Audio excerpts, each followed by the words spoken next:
premier point, c'est qu'il doit même tenir à exprimer ce bon meilleur vœu de rétablissement au Premier ministre Anirudh Jagannath.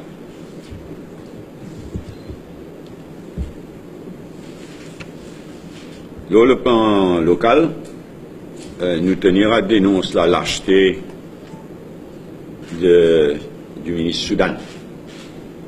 D'abord, le fait de coller l'affiche anonyme, pas signée, sans aucun nom, c'est une véritable lâcheté.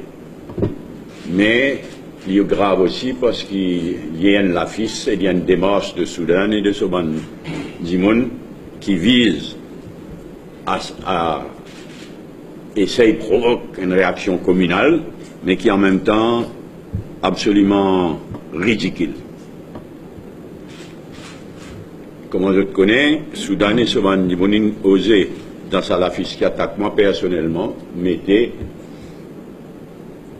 qui nous pas respecter le lieu sacré de l'islam. Il est extrêmement grave, mais il est en même temps totalement ridicule quand on nous rappelle que c'est le MMM, surtout Adil, ici présent, et Reza, qui est à l'étranger. C'est le MMM, c'est Adil, Reza, au Parlement et ailleurs, qui finit plus la guerre, plus militer, ou qui nous a ouvert une ambassade en Arabie Saoudite. Précisément par respect pour les dieux sacrés de l'islam et aussi pour faciliter tout bon pèlerin, monsieur et madame du Hajj chaque année. Ridicule, mais dangereux. Par contre, ce qui nous fait dénoncer, c'est quand Soudan embarque nous dans sa conflit entre l'Arabie Saoudite et l'Iran. Il n'y a pas de droit à faire ça, il est dangereux. Et tout le monde à Maurice, peu importe sa communauté, condamne sa tentative de Soudan de risquer nous dans sa conflit-là. Et en plus, il prend l'eau, il peut annoncer qu'il Maurice pour prendre part dans un grand exercice, le plus grand exercice militaire dans la région, qui cancelle finalement, qui est la participation de Maurice, pardon, fin cancel finalement, dans le contexte de la guerre de Syrie. La guerre en Syrie, comment je te connais, il est capable de déboucher un affrontement armé entre l'Arabie Saoudite et l'Iran, surtout en Syrie. Et ce qu'il nous demandait, à part qu'il nous demandait, il n'a pas risque Maurice dans sa conflit entre l'Arabie Saoudite et l'Iran, ce qu'il nous demande à la population aussi, c'est garde un esprit lucide en ce qui concerne la nature du régime politique en Arabie Saoudite. Nous sommes lucides, nous sommes réalisés, nous sommes garde un esprit lucide. Alors là, et il faudrait qu'il nous dise non à n'importe quelle ingérence de l'étranger, n'importe quel pays. On ne peut pas dire ça juste pour l'Arabie Saoudite, mais pour n'importe quel pays, nous sommes pour le bien-être de l'île Maurice, pour l'harmonie à Maurice, nous besoin de dire non à n'importe quelle ingérence, y compris ingérence financière, comme malheureusement finéna dans le passé à Maurice. Moredjeli me considère le comportement de Soudan une véritable lâcheté, mais ce n'est pas la première gaffe, la première quelque chose d'inacceptable que Soudan peut faire ces jours-ci.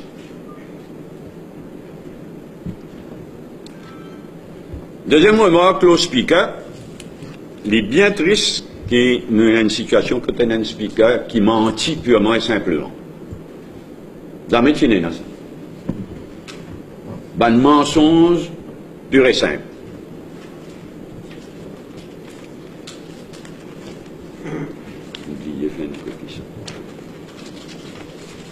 Premier mensonge, le speaker, Mme Anoumanjine, vient faire croire qu'il n'y a pas une exception. Il fait une déclaration dans l'Express. Quand il vient de faire croire qu'il n'y a pas une exception. Osman Mohamed du Parti travailliste, qui tout le des autres voyages de députés à l'étranger est même monopolisé. Dites tout simplement un mensonge. Et mon oublié fait une photocopie pour circuler, mais qui voulait aller si je voulais. En fait, je dois trouver la liste de ban déplacements à l'étranger. Shakil Mohamed, une parmi ban député, 3 déplacements à l'étranger, Osman Mohamed, une parmi, et Ezra Djabou aussi. Et évidemment, qui en tant que leader de l'opposition, vous fait une manière d'être fait appeler vis-à-vis de l'opposition travailliste, puisque le mouvement patriotique, pas connaît à quel moment il vraiment l'opposition. Et d'ailleurs, sa manière à nous dire, c'est parce qu'il va bien une cause avec moi qui m'ont fait ça, l'a montré qu'ils ne pas de rien dans l'opposition. C'est la honte. J'ai même un speaker qui prend directive presque d'un député du Parlement. Alors, je vais trouver, si je tous les consulter, il y a une date tout de Shakil Mohamed. Il représente Maurice 3 fois, pardon, Osman Mohamed 1 fois, Ezra Djabou 1 fois, dans différentes, avec tout ce détail de tout ban, je vous fais une photocopie, vous n'oubliez faire une photocopie, mais de tout ban détail de sa mission de parlementaire. Donc il y a assez choquant qui nous a un speaker qui carrément cause menti.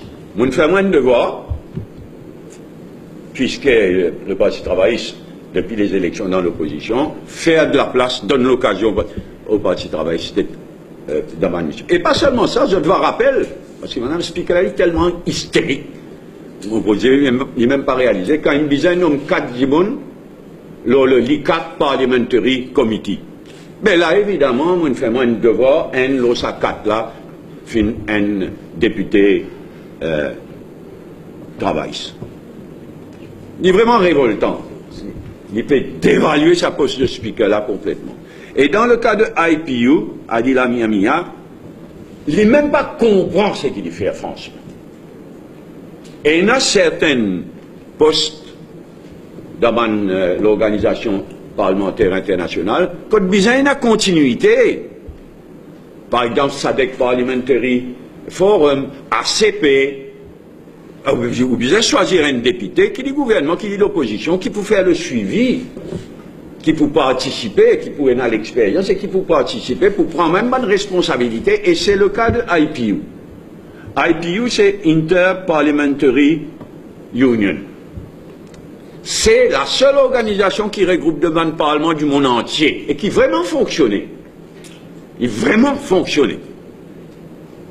Mais de tout temps, avant qu'il y ait ça speaker là, tout le temps, tu peux choisir quelqu'un pour plusieurs années, de façon à ce qu'il y ait une continuité.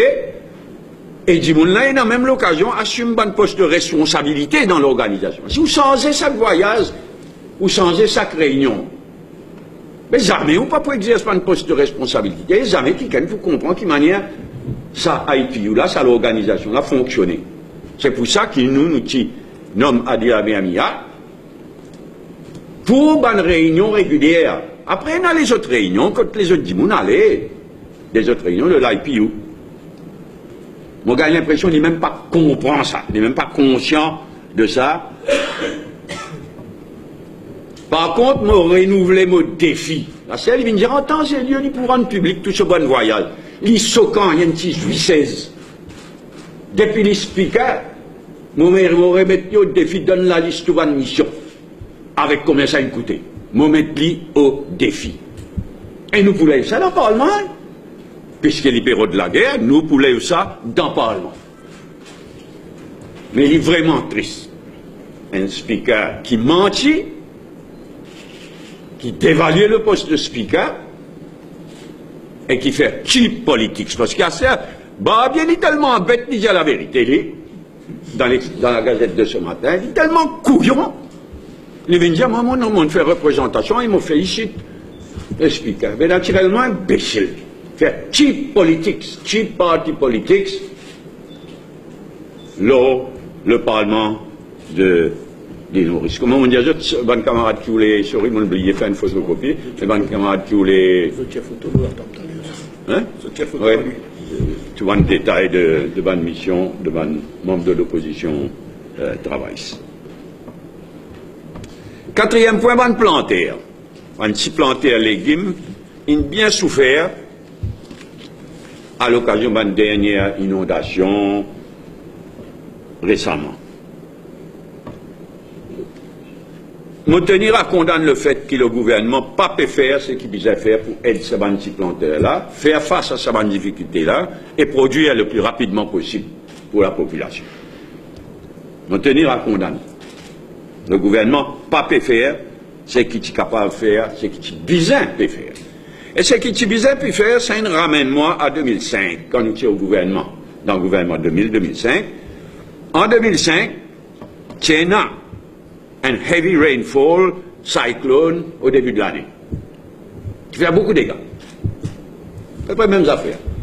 Et le gouvernement, à l'époque-là, le gouvernement 2000-2005, qui vient de l'avant bien vite, avec un plan bien fait, cash grant, un one-off cash grant, mais aussi un prêt à faible taux d'intérêt, scheduling de ce dette qui se tient déjà à la DBM,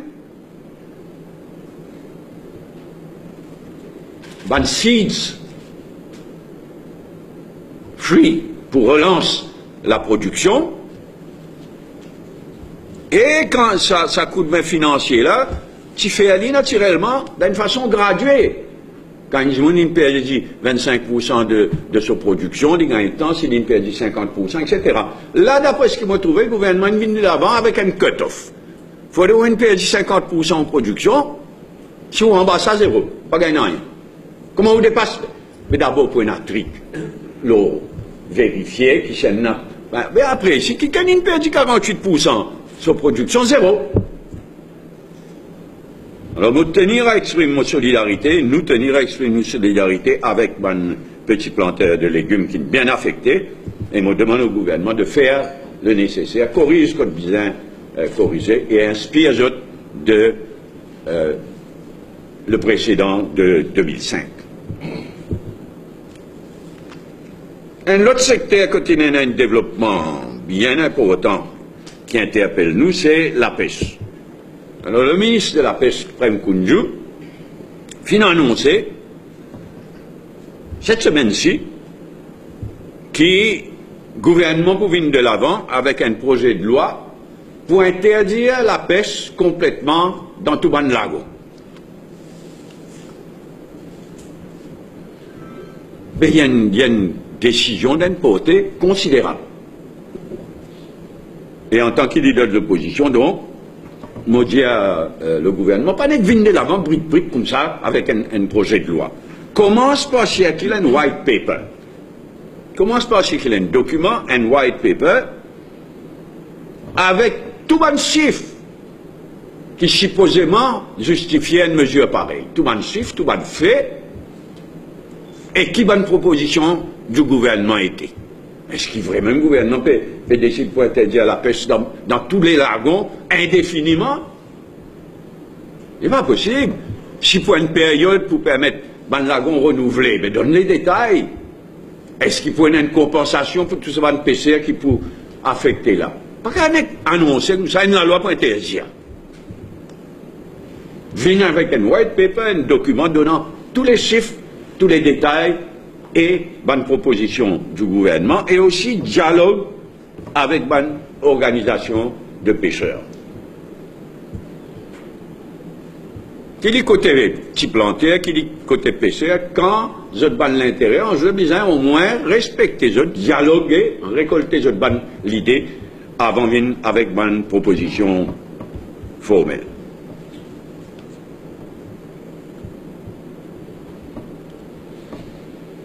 Dernière remarque, NTA. Ce qui peut arriver bien troublant. Et la population bien choquée par tout ça. Ce qui peut arriver à NTA, c'est à tout une responsabilité de tuyau qui tient en charge de l'enquête et qui n'arrive, ce qui n'est arrivé, comment je te connais. La première petite chose, c'est qu'il n'est pas fait passer dans le public que c'est une simple coïncidence.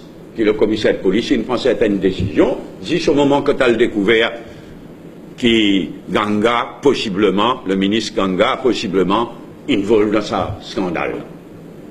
Il n'est pas fait passer tout dans la population. Et le renvoi. Il finit à annoncer tout qu'il a dit. Le ministre Ganga peut dire, pareil comme n'importe qui, vient dans nos dépositions. Là, il renvoie, nous même pas connaître qui date. Et moi, mon renseignement, c'est que ces derniers jours, là, il y a plusieurs transferts à la NTA et qui finissent une classe entre l'assistant surintendant Tuyau et le responsable de la NTA. Par ailleurs, mon renseignement, c'est qu'il y a un autre ministre concerné, le garçon d'un autre ministre concerné, et une autre personnalité féminine, ça coula, de l'État.